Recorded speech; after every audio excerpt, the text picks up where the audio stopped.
Welcome back to your weekly dose of encouragement. Is there a topic that you have been wanting addressed that we've not discussed yet? Or do you know someone that you would love to hear their story to be shared on the podcast?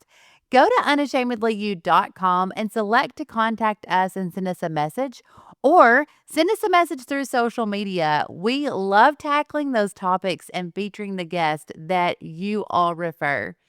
And if you are loving the Unashamedly You podcast, I would be delighted if you would go and leave us a review over on Apple or Spotify and make sure to tell your friends. We love when someone lets us know they are listening because a friend told them about our podcast.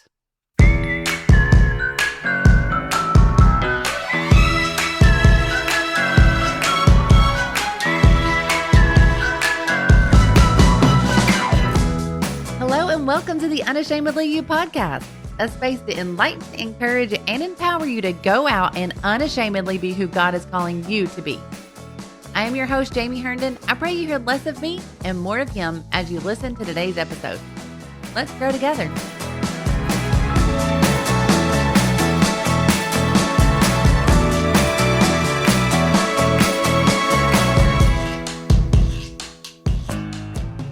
Today's guest is an amazing lady. She is the wife of a very busy evangelist, spending her time on the road traveling while being a mom.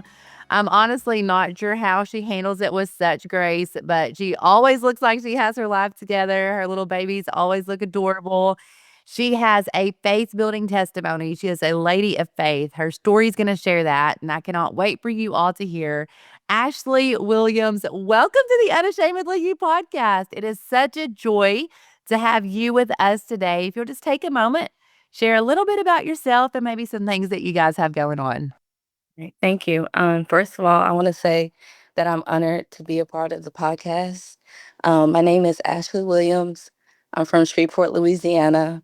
I'm married to Cornelius Williams, and we have two boys, Bryson James, who is 5, and Bentley Mark, who is 2.5. And I love shopping, of course, and interior design and decorating and traveling. It's a good thing you love traveling because you guys are on the road all the time. How much are you actually home? Um, Now since Bryson's in school, I'm probably home majority of the time now. I probably travel with him probably maybe half, maybe a little bit less than half of the time. Well, that kind of probably makes it easier once your babies get in school and you're like, get more of a set routine. Yeah. Yeah. Well, I know you are in North Little Rock all the time. So Oh I yeah. We love coming there. know we love you guys coming here. So you talked about having your baby boys, but your husband's been very open about the faith that you guys had and that it took to get those babies. And so I wanted to hear your side of the story. I know so many other people do as well. There's nothing like the mom's side of that story. So let's just talk about it. Maybe talk about the season of waiting and what that waiting season has looked like for you. So the season of waiting, it definitely was one of the hardest parts of walking with God for me. Um, Sometimes it felt, I mean, I don't know like how death feels, but I feel like it kind of feels like death at times. I've always loved children and dreamed of being a mother. I used to work when I was a teenager. I used to work at a daycare. I worked at a couple of daycares, so I love kids. And so my husband, when we started trying and it wasn't happening, like having every like negative test, every month, it definitely was heartbreaking.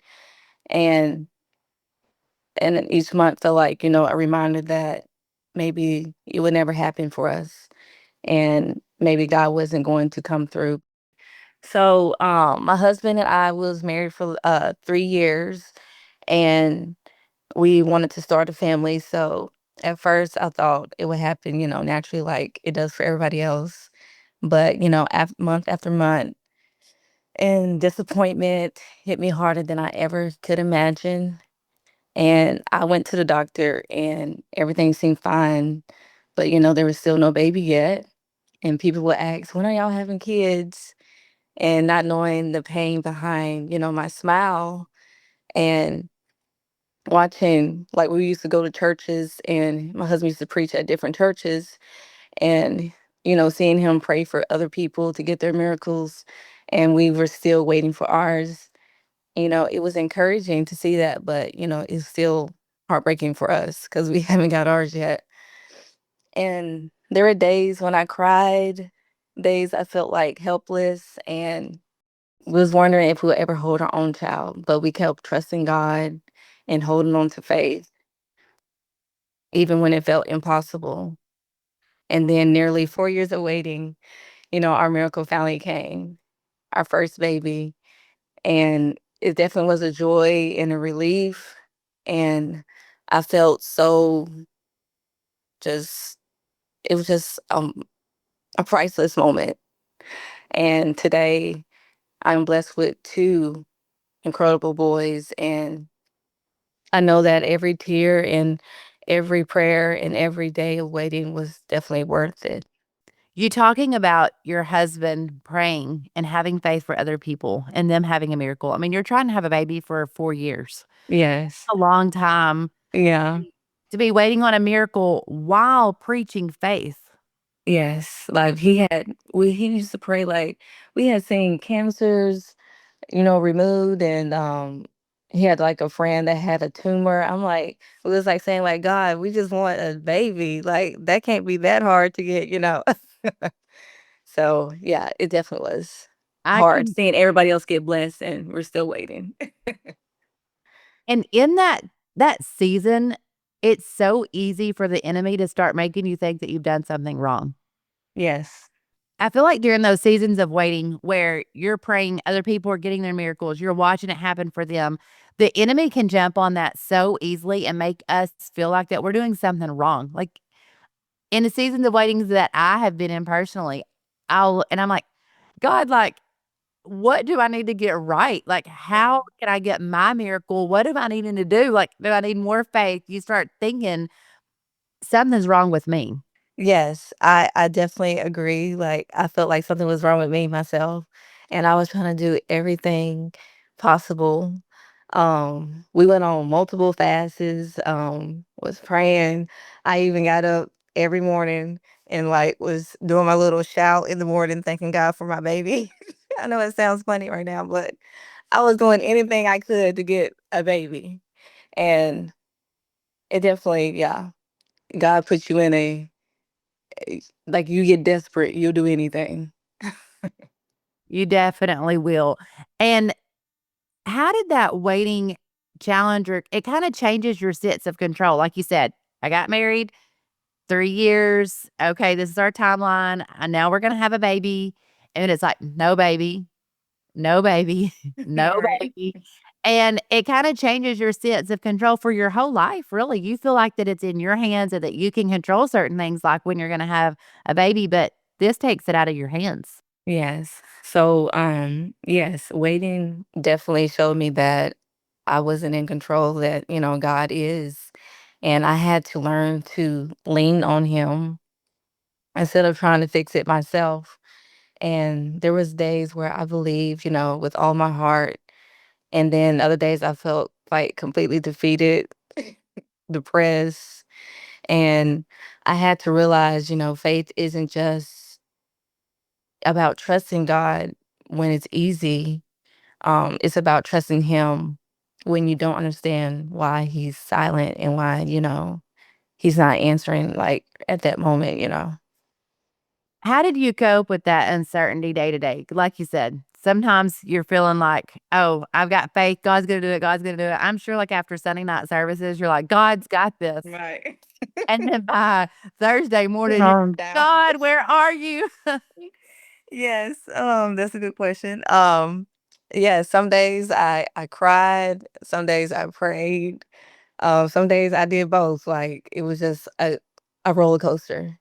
I learned to talk to God even when I was, mad, frustrated, upset, um, sad.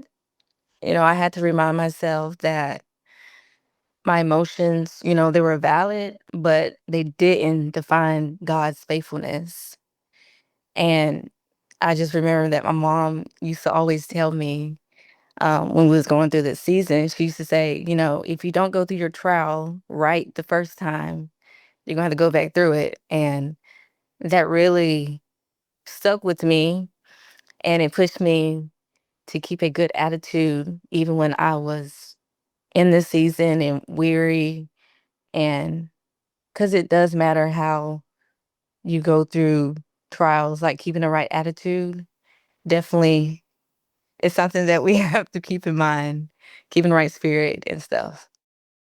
I feel like in that season of waiting as well, especially waiting on that baby, that's not a season that I personally have went through on Mhm. waiting, but I remember wanting a baby before we were trying to have a baby, and so we weren't even trying yet, but I wanted one, but we were in a season of waiting, like, as far as my husband was still in college, and we're like, "We need to get through this before we try to have our baby," and even in that season, I remember it can impact your relationships, but especially once you're trying to have that baby, and like you said, people were asking, "When are y'all gonna have a baby?" Yes, You're yes. not wanting to just spill your beans to every single person Yeah. that you're how did that impact your relationships? It definitely drew me and my husband closer. We prayed and fast, together through the pain. And my family and friends, like I didn't tell like a whole lot of people. I only told like my immediate family and uh a few other friends because yeah, when you start telling everybody, it just sometimes gets worse. I don't know. Like they'll keep asking you, like what sometimes you just don't want to talk about it.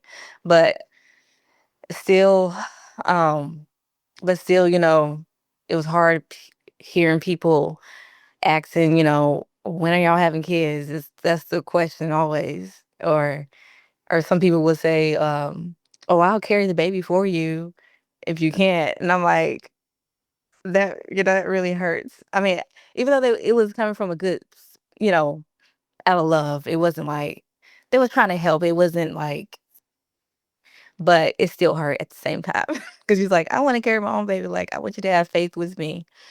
And, but me and my husband, we held on to each other and we trusted God and we knew God would do it, in his time.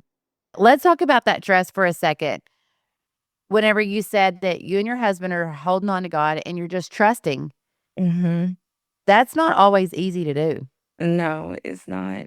It really isn't. Trying to, like we had got prophecies that we were going to have a baby, but in that season, just, each year that rolls by, and you're still trying to keep that trust, like, oh God, I'm trusting you, but like, is it ever going to happen?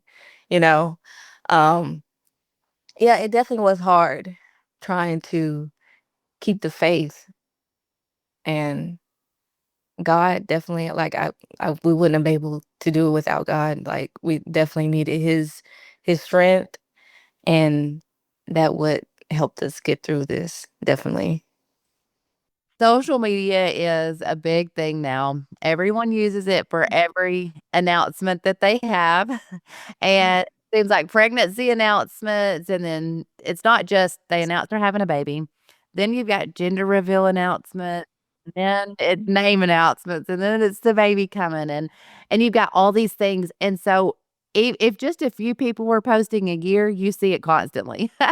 Yes, Looks like yes. everyone is posting that, which is Yeah. great, and you wanna be happy for them, but how did you navigate that? So yeah, I feel like social media probably was the hardest one. At that time, both of my sister-in-laws had got pregnant. We had close friends. It was like all of our friends were having babies, and we were seeing gender reveal, pregnancy announcement. It was just it was like every time you looked up on it, somebody was announcing a pregnancy. And it definitely was a hard one for us. Like, I definitely was happy for everyone, but I still, was sad. And I'm like, God, when is it gonna be like I couldn't understand like why I couldn't have a baby. I'm like, God, I've been living for you like all my life. I've been doing everything right. And now you like the Bible says be fruitful and multiply. I'm like, God, I'm trying, but what's what's the deal, you know? And so we had to, pray through those feelings instead of letting them turn into bitterness in my heart because it's so easy to get bitter and mad at God. And I want to keep my heart right, but it definitely was hard. Talk about that for a second on the bitterness part because I feel like that is so easy to do. Yes, I feel Maybe talk like about some things that you did, like, I'd feel bitterness coming in and I would do this.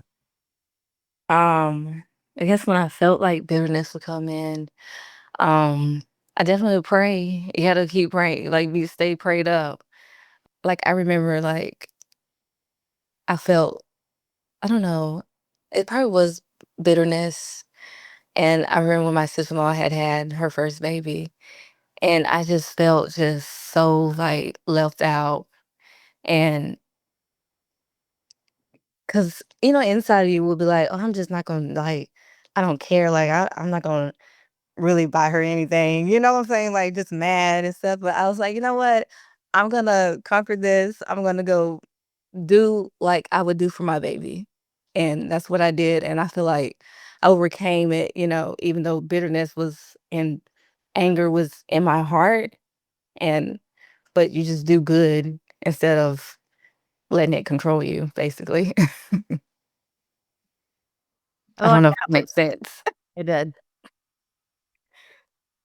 I feel like that would be probably one of the harder parts is like you said, sitting there thinking, Yeah. God, I've lived for you my whole life. I've done right. Like you had said at the beginning of the podcast, how hard is it to have a baby? God, you're healing Right. tumors. You're doing all these things. And then people would come up to me and be like, "What are y'all doing? Like, do y'all know what to do?" And I'm like, "Yes, what do you mean?" I I don't don't know if y'all got any tips. Pass them out. understand. Oh, yes. I know that'd be so hard. Yeah. People honestly do not always know what to say in those No, situations. that's what I was saying, like, it's probably they just people just say stuff and they don't know that they're being insensitive, but you just say stuff that comes to your mind sometimes, you be like, "Man, why did I say that? I done did it before," you know? Yeah. How did you balance that hope and grief? So you're going through grief. It's hard. Like you said, you're trying not to be bitter and then hanging on to that hope and faith. It cannot be easy to balance the 2. No. That's a good question, definitely. So, like, some days I was I was, like, just full of faith, and other days I would doubt, doubt would creep in. Thoughts I would never, have a baby. The devil would be saying, "You ain't gonna never have no baby. You'll never be a mother." And but even in my pain, I kept praying and fasting, and I had to remind myself that God's timing is perfect. And now looking back, I can truly say that when my miracle finally came, it definitely was worth every tear, and it made me appreciate, motherhood in a whole different level. How would you say that this experience did shape you as a mother, a wife, even as an evangelist wife? I feel like that this experience has probably helped you have faith for other people or help them on their journey. I know that you've met people that are wanting to have a baby and not able to have Right. one, and you're able to have faith with them. This experience definitely has shaped every part of me as a mother. Um, it reminds me, to cherish every moment, even the hard ones, and because I prayed for this, and as a wife, it strengthened our bond and showed me what it means to walk in faith together for me and my husband. And as an evangelist wife, it taught me to live what I preach, to trust God when I can't see the outcome because, our children are watching how I, respond to the storms and trials that I go through. Um, yeah, because, we preach it all the time. Like, you gotta go through this, and it's about how you go through it. Definitely matters. I feel like I've thought about that more lately than ever is my children are watching how I respond. They know what's going on. They can see trials, they can see things, and I'm like, I'm teaching them how I respond right now is training them in how to respond to these types of situations. Right. Yes. Yes, definitely. Your children are definitely watching you. I remember we was in the car the other day, and I don't know, you know how you, like, raise your voice sometimes? And I had to, like, because my youngest one, he was like, "Mommy, are you happy?" And I was like, "Yes," but I feel like he thought, like, I was mad. So, yes, children do watch every little thing that you do, and I definitely want to be that example for my kids and show them how to keep a right spirit when things are not going your way, because it's important. And everything's not gonna go your way, and everything you don't have control of. We don't have control of people. People can hurt you, Yes. things can hurt you, situations can hurt you, and things that uncertainty is not fun to go through. No, it's not. But whatever, you keep the faith and you're showing them, like, "You know what? It's not fun. I know how it felt, but You can get through it. You you can can." get through it. What would you say to someone who's just beginning this journey? So if you could go back and tell yourself something whenever you had started this beginning journey, what would you say? Yeah, that's a good question. So I would say, um, definitely never stop praying. Um, Even when it feels like it's not happening, keep praying, keep believing. God's silence is not his denial. It may not happen, when or how you thought, but it will happen in his perfect timing. Um, don't let discouragement steal your faith. God knows exactly when and how he's going to bless you. And remember, just stop. Like, I remember when I just started getting my mind on other stuff, like, start doing something else, because you keep worrying about it. It's just stress. And I knew that, like, when I stopped worrying and I just put it in God's hand, that's when it happened. So worrying is definitely just get your mind off of it, if I could say that to someone. What were things that you did to get your mind? Because that's not an easy thing to do. I know it's not. It definitely is not, because that's it's something that you won't like. It's yeah, it's so hard to get it off your mind, and definitely because it's like you think about it like every day. You're like, man, when is it's gonna happen? I'm just like, just start doing like I just started doing like stuff that I like doing. Just like I said, I liked it decorating and stuff. I just started doing stuff other than anything that you like. Just do something else. Like start doing stuff for God, witnessing and outreaching in your mind. Like when you start doing stuff for God, then that's when he will work for you.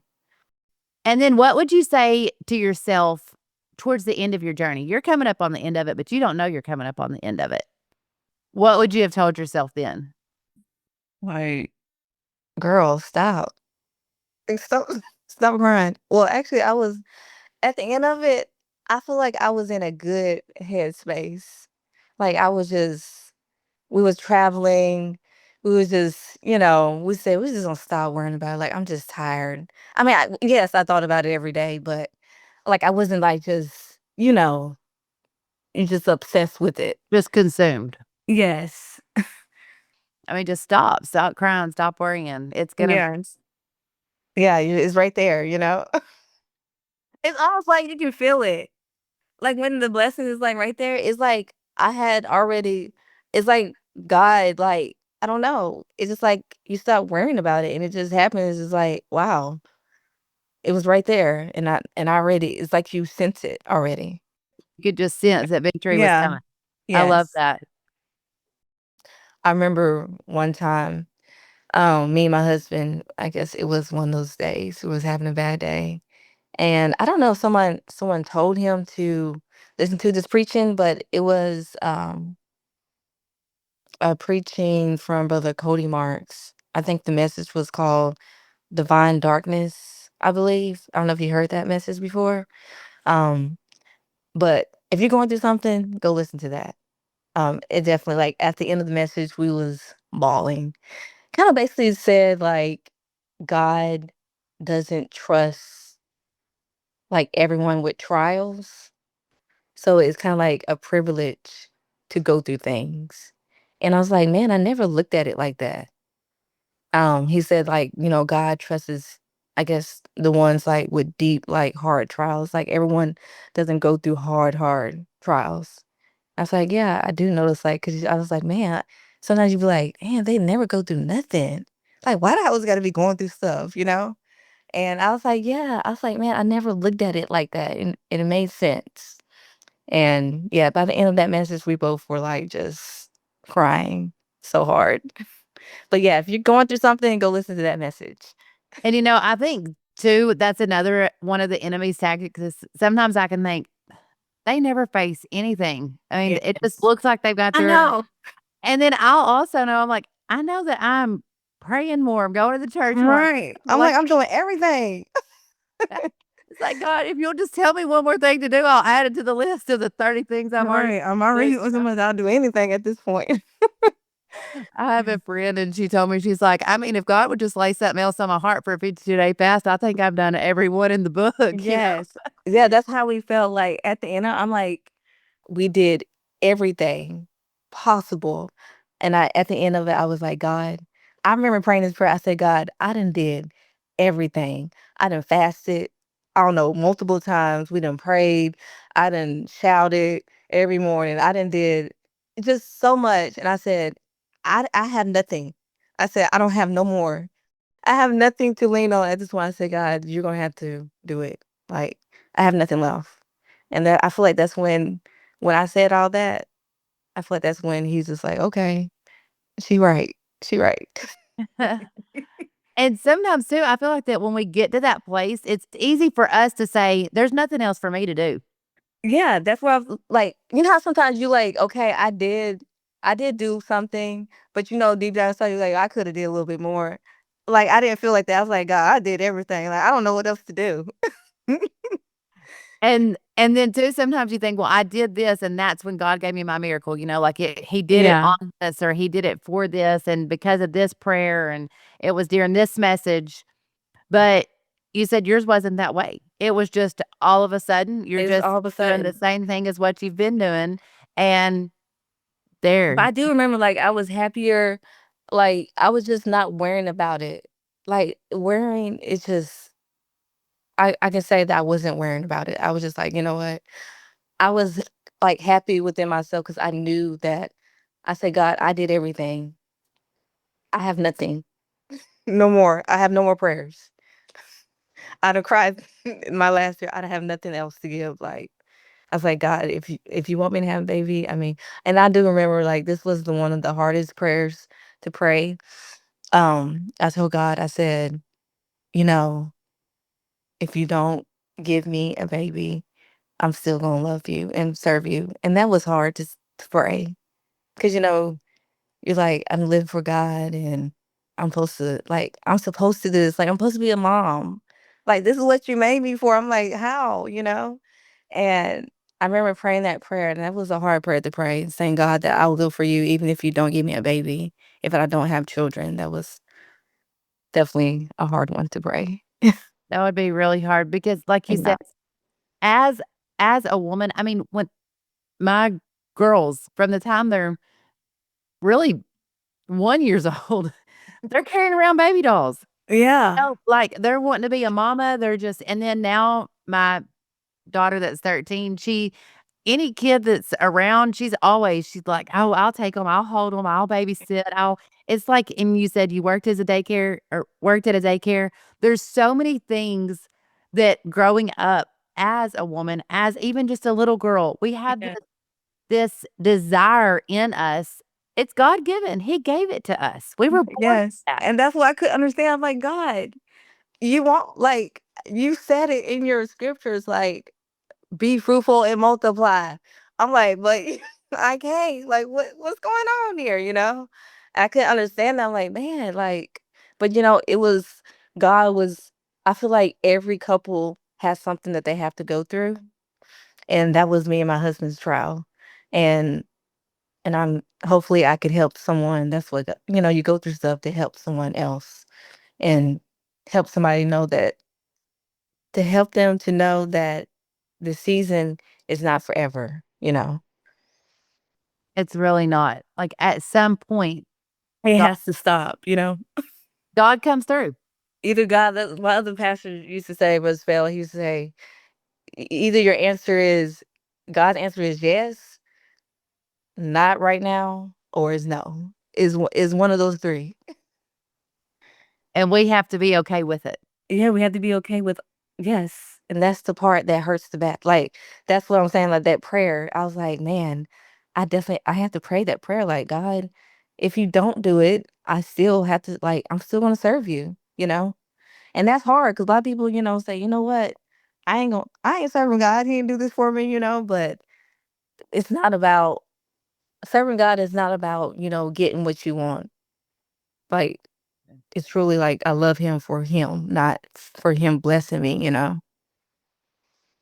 That is a hard place to get, but it's like Yes. once like you said, once you get there and you can tell God that and you can pray it and he can see in your heart that you're being Yes. I'm honest him. with him, Yes. Yes. then that's whenever he can say, "Okay, you passed the test." Yes. I passed it. Thank you, Jesus. Because I can remember mom always telling me, I'm telling you, if you don't go through it right, I'm like, oh, I don't want to hear that right now. That's some pressure. I don't want to hear that. Like, can you tell me how to go through it right or wrong? Our attitude matters, definitely. Yes, it does. It really does. Because you got to be happy in every situation, every season. You have to be content. And my mom always tells me, she's like, somebody always has it worse than what you have it. And I was like, yeah, you're right. Like, there's some people that don't even have or never had kids. Like, I had to talk with people that never had kids. They're like, they're past where they can't even have kids at this moment. So I was like, yeah, that's hard. Definitely. And then you also think about, I mean, people have the trial of burying a baby, and there's so many trials that can go through with this. Infertility is not the only trial that people can have with their children, and you can always look. There's a silver lining in every situation. Yes. Yes, I can say that. Everything that you have said today has been, I know without a doubt, an encouragement and a help to someone that is going through an experience that's like this, and even one of grief. So many things that you said don't have to just go with, "Oh, I'm in a season of waiting for a baby." It can also be, "I'm in a season of waiting for God to come through." Like, Yes. what have I done wrong? And what has put me in this situation? And so many things that you have said, I know is going to be a help and an encouragement. Thank you so much for sharing your heart. I know it's not easy to No. probably talk about this and to talk about this trial, and it wasn't easy for you to come on the podcast. I know that you don't always share or speak. She said her husband's the preacher, not her, and I said, Right. that's why we have the Unashamedly You podcast. It's because we wanna hear your side. We wanna hear what you have to say, and we know that you went through the trial as well and that God, he came through, and I'm so thankful that he did. God has blessed you with 2 beautiful baby boys. Yes. Such a faith builder to even see them and to know what you guys have went through, and y'all have blessed so many people with your story. You've been so open, your husband's so open preaching about it, and I know even from our church, I've seen people get blessings from him sharing that faith, That's awesome. That's so awesome. being able to preach that. So we always ask, what is one last thing that you would want to leave with the Unashamedly You community today? I would say, remember that God sees what's ahead, even when you can only see right now. Trust his timing because when the promises finally comes, you'll realize the waiting what's necessary. It's not wasted. Hold on, keep your heart right, and know that your story will one day encourage someone else's faith. And your story has definitely encouraged and built all of our faith today. Thank you so much for sharing this. Like I said, being so open and honest and raw with such a real story. We're so grateful for it. And you kept the faith and God blessed. And that's an encouragement to all of us today. So thank you so much for taking time. I know you are a busy lady being on the podcast with us. We are so excited that we were able to get you on today. Have a great day. Thank you. With this being the week of Thanksgiving, I wanted to pause and tell all of you how grateful that I am for you. You are the reason the Unashamedly You community and this podcast even exist. And I am truly honored to be spending my Fridays with so many incredible women on the other side of this. God has used Unashamedly You in such powerful ways that I could not even imagine. And I am humbled to walk this journey with so many of you. Thank you for showing up every Friday and for being part of what He is building here.